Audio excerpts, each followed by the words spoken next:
നിയന്ത്രണ രേഖ കടക്കാതെ പാകിസ്ഥാനിലെ ഭീകരരുടെ കേന്ദ്രങ്ങൾ ലക്ഷ്യമിടാൻ സേനാ വിഭാഗങ്ങൾ ആലോചിക്കുന്നു എന്ന അതിപ്രധാനമായ റിപ്പോർട്ടാണ് ഈ മണിക്കൂറിൽ പ്രേക്ഷകരുമായി പങ്കുവയ്ക്കാനുള്ളത്.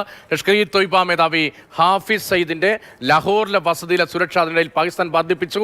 നമ്മൾ തിരിച്ചടി ഏതൊക്കെ പോയിന്റുകളിലായിരിക്കും എന്ന് സംബന്ധിച്ച് അവർക്കും സ്വാഭാവികമായി ഒരു വിലയിരുത്തൽ ഉണ്ടാകില്ല.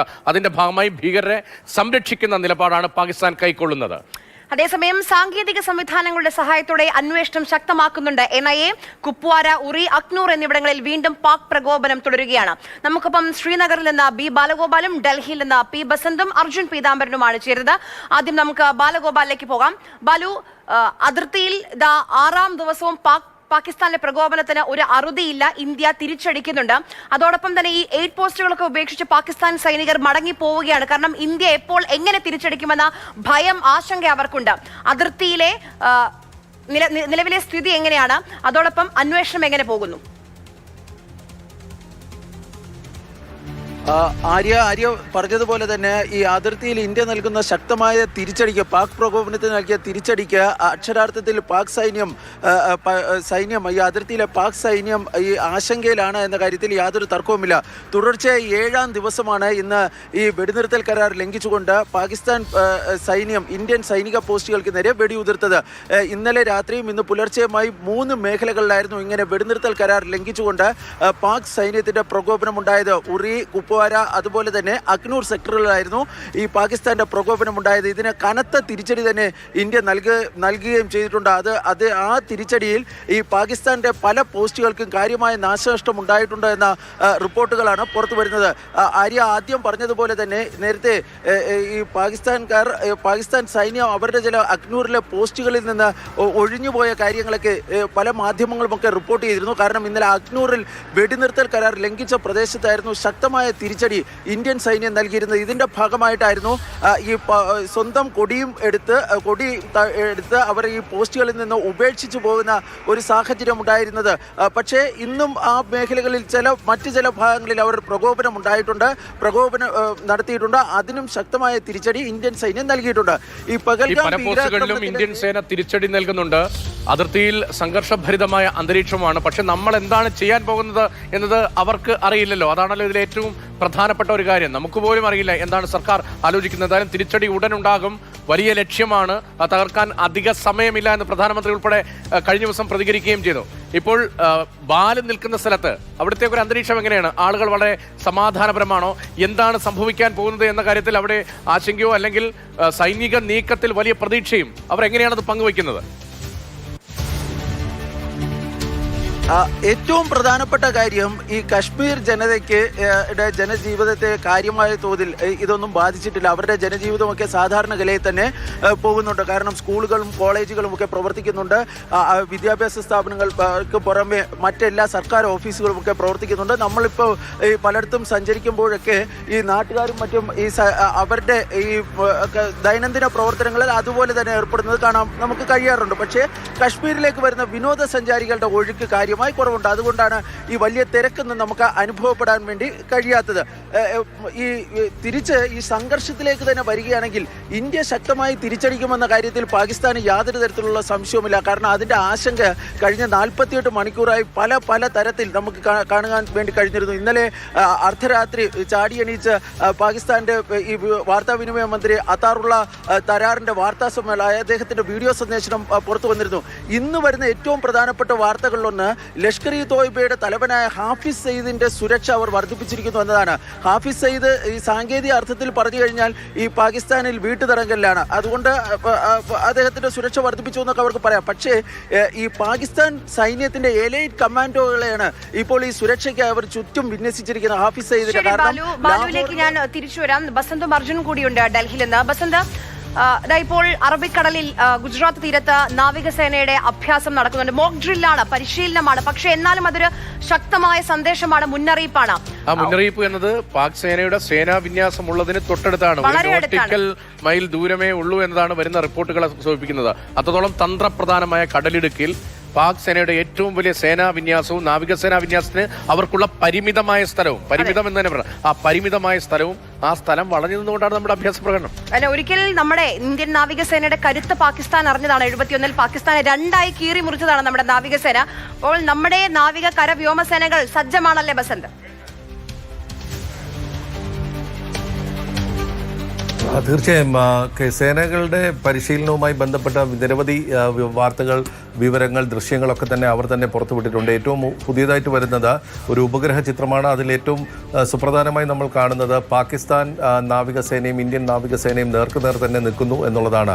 ഗുജറാത്ത് തീരത്തിൻ്റെ അടുത്ത് ഇന്ത്യൻ നാവികസേനയുടെ അഭ്യാസം നടക്കുന്നു എന്നുള്ളതാണ്. നേവൽ ഫയറിംഗ് എന്നാണ് ഇതിനിപ്പോൾ ഔദ്യോഗികമായി പറഞ്ഞിരിക്കുന്നത്.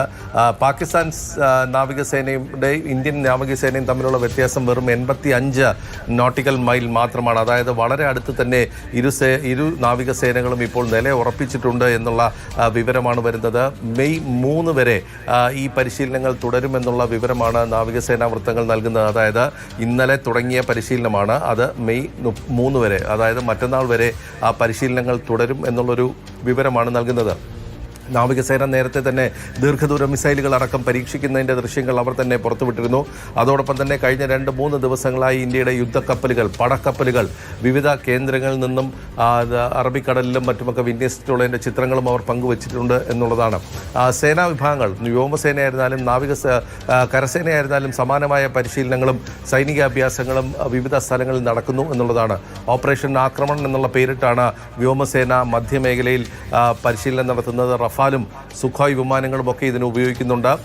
കരസേനയാകട്ടെ രാജസ്ഥാനിലെ മരുഭൂമിയിലാണ് ഈ പരിശീലനങ്ങളൊക്കെ തന്നെ നടത്തുന്നത്. അപ്പോൾ ഈ പഞ്ചാബ് അതിർത്തിയിൽ, അതായത് അന്താരാഷ്ട്ര അതിർത്തിയുള്ള പഞ്ചാബിൽ ഇന്ത്യൻ സേനയുടെ ടാങ്കുകൾ നീങ്ങുന്നതിൻ്റെ വിവരങ്ങളും പുറത്തു വന്നിട്ടുണ്ട്. അതായത് സേനാ വിന്യാസം വളരെ ശക്തമായി തന്നെ അതിർത്തിയിലും നിയന്ത്രണ രേഖയ്ക്ക് സമീപവും ഒക്കെ നടക്കുന്നുണ്ട്. ഏത് സമയവും എന്തും നേരിടാൻ സജ്ജമാണ് സേന എന്നുള്ള വിവരമാണ് ഇപ്പോൾ പുറത്തു വരുന്നത്. പി വസന്താണ് സേനയുമായി ബന്ധപ്പെട്ട, സേനയുടെ കരുത്തുമായി ബന്ധപ്പെട്ട, സേനയുടെ നീക്കവുമായി ബന്ധപ്പെട്ട വളരെ പ്രധാനപ്പെട്ട വിവരങ്ങൾ നൽകിക്കൊണ്ടിരിക്കുന്നത്. നിയന്ത്രണ രേഖ കടക്കാതെ പാകിസ്ഥാനിലെ ഭീകരരുടെ കേന്ദ്രങ്ങൾ ലക്ഷ്യമിടാൻ സേനാ വിഭാഗങ്ങൾ ആലോചിക്കുന്നുവെന്ന വളരെ പ്രധാനപ്പെട്ട റിപ്പോർട്ട് വരുന്നു. അതിനിടയിലാണ് ലഷ്കർ തലവന് പാകിസ്ഥാനിൽ വലിയ സുരക്ഷാ സംരക്ഷണം. ഇപ്പോൾ അത് മറ്റേ തടങ്കലിലായതുകൊണ്ട് കൂടുതൽ പട്ടാളത്ത് വിന്യസിച്ചു എന്നൊക്കെ അവർക്ക് വേണമെങ്കിൽ പറയാമെങ്കിലും അങ്ങനെയല്ല. ലോകം കാണുന്നത്, ഇന്ത്യ കാണുന്നത് തിരിച്ചടിക്കും എന്ന മുന്നറിയിപ്പിന്റെ പശ്ചാത്തലത്തിൽ വലിയ സുരക്ഷയാണ് പാകിസ്ഥാനിൽ ആകെയുള്ളത്. അർജുൻ പിതാമരൻ കൂടി നമുക്കൊപ്പമുണ്ട്. അർജുൻ, ഇപ്പോൾ ഈ ഹാഫിസ് സയ്യിദിന്റെ കാര്യം നോക്കൂ. എങ്ങനെയായിരിക്കും ഇന്ത്യ തിരിച്ചടിക്കുക എന്നുള്ള ആശങ്ക പാക് കേന്ദ്രങ്ങൾക്കുണ്ട്. അതുമായി ബന്ധപ്പെട്ട ISI ഹെഡിന് NSAയുടെ ചുമതല കൂടി പാകിസ്ഥാൻ നൽകുകയാണ്. അപ്പം സുരക്ഷ അവർ ശക്തമാക്കുന്നുണ്ട്. ഒരു പക്ഷേ ഇന്ത്യ ലക്ഷ്യം വെക്കുക ഒരു ലിമിറ്റഡ് അറ്റാക്ക് ആയിരിക്കും, ഒരു റെസ്ട്രിക്റ്റഡ് അറ്റാക്ക് ആയിരിക്കും. ഭീകരരെ മാത്രം ലക്ഷ്യമിട്ട് ആയിരിക്കും ഒരു സർജിക്കൽ സ്ട്രൈക്ക് ഇന്ത്യയുടെ ഭാഗത്ത് നിന്ന് എന്ന് ഭയപ്പെട്ടുകൊണ്ടാണ് ഈ രീതിയിൽ ഹാഫിസ് സയ്യിദിനൊക്കെ ഈ സുരക്ഷ വർദ്ധിപ്പിക്കുന്നത്? അർജുൻ,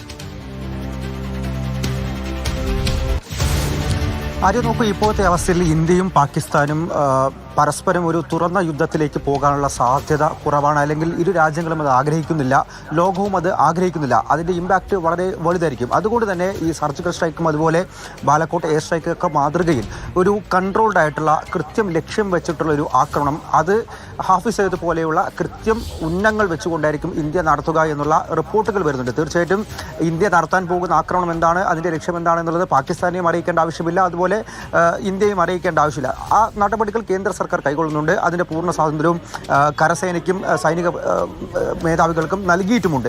ഈ ഒരു ഘട്ടത്തിൽ എവിടെയായിരിക്കും പാകിസ്ഥാനെതിരെയുള്ള തിരിച്ചടി വരിക എന്നുള്ള കാര്യത്തിൽ വലിയ സംശയം പാകിസ്ഥാനെ നിലവിൽ ബാധിച്ചിട്ടുണ്ട്. അതിൻ്റെ എല്ലാ സാധ്യതകളും അവർ പരിശോധിച്ചു കൊണ്ടിരിക്കുകയാണ്. അതിൻ്റെ ഭാഗമായിട്ടാണ് ഇപ്പോൾ ഹാഫിസ് സയ്യിദിനെ ഇപ്പോൾ വീട്ടുതടങ്കിലാക്കി ഇത്തരത്തിൽ സുരക്ഷ ഏർപ്പെടുത്തിയിരിക്കുന്നത്.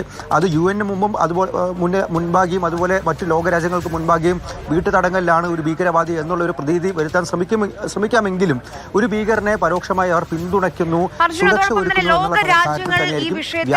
ലോകരാജ്യങ്ങൾ പ്രത്യേകിച്ച് അമേരിക്ക അടക്കമുള്ള രാജ്യങ്ങൾ അതീവ ശ്രദ്ധയോടെ വീക്ഷിക്കുന്നുണ്ട് ഓരോ നീക്കങ്ങളും. ഇപ്പോൾ ഈ പഹൽഗാം ഭീകരാക്രമണത്തെ അപലപിക്കണമെന്ന് പാകിസ്ഥാൻ അമേരിക്ക നിർദ്ദേശം നൽകുകയാണ്. ഭീകരവാദത്തിനെതിരായ, തീവ്രവാദത്തിനെതിരായ പോരാട്ടത്തിൽ ഇന്ത്യക്കൊപ്പമുണ്ടെന്ന പിന്തുണയും അമേരിക്ക അറിയിക്കുന്നുണ്ട്. എങ്ങനെയാണ് US സ്റ്റേറ്റ് സെക്രട്ടറിയുമായി ഇന്ത്യയുടെ ചർച്ചകൾ മുന്നോട്ട് പോയത്? തീർച്ചയായിട്ടും ഇപ്പോൾ ആന്റോണിയോ റൂബിയോയുടെ വാക്കുകൾ എടുത്ത് പരിശോധിച്ചു കഴിഞ്ഞാൽ മനസ്സിലാകുന്നത് ഒരു തുറന്ന യുദ്ധത്തിലേക്ക് പോകണ്ട എന്ന കാര്യം മാത്രമാണ് ഇന്ത്യയോട് വിദേശകാര്യമന്ത്രി എസ് ജയശങ്കറോട് അമേരിക്ക US സ്റ്റേറ്റ് സെക്രട്ടറിയും അതുപോലെ തന്നെ സ്റ്റേറ്റ് ഡിപ്പാർട്ട്മെന്റും ആവശ്യപ്പെട്ടിരിക്കുന്നത്. മറിച്ച് ഭീകരവാദത്തിനെതിരെ ശക്തമായിട്ടുള്ള തിരിച്ചടി നൽകണം, അതിന് എല്ലാ പിന്തുണയും വാഗ്ദാനം ചെയ്യുന്നുണ്ട്, അത്തരത്തിലുള്ള നടപടികളുമായി മുന്നോട്ട് പോകണമെന്നുള്ള കാര്യം വിദേശകാര്യമന്ത്രി എസ് ജയശങ്കർ അവരുടെ നിലപാട്, ഇന്ത്യയുടെ നിലപാട് US മുൻപാകെ ഇപ്പോൾ വ്യക്തമാക്കിയിട്ടുണ്ട്. അതായത് ഈ പഹൽഗാം ഭീകരാക്രമണത്തിന് കാരണക്കാരായവരെയും പദ്ധതിയിട്ടവരെയും അതിന് പിന്നിലുള്ളവരെയും തേടിപ്പിടിച്ച് നിയമത്തിന് മുന്നിൽ കൊണ്ടുവരുമെന്നുള്ള കാര്യം, അതും ജീവനോടെ ഇവരെ പിടികൂടാൻ സാധിക്കുകയാണെങ്കിൽ അങ്ങനെ തന്നെയായിരിക്കും ചെയ്യുക. കാരണം അതിൽ മറ്റൊരു ലക്ഷ്യം കൂടിയുണ്ട്. ഈ ഭീകരവാദികൾക്ക് പാകിസ്ഥാനുമായിട്ടുള്ള ബന്ധം. ബസന്തിലേക്കും ബാലഗോപാലിലേക്കും മടങ്ങി വരാം.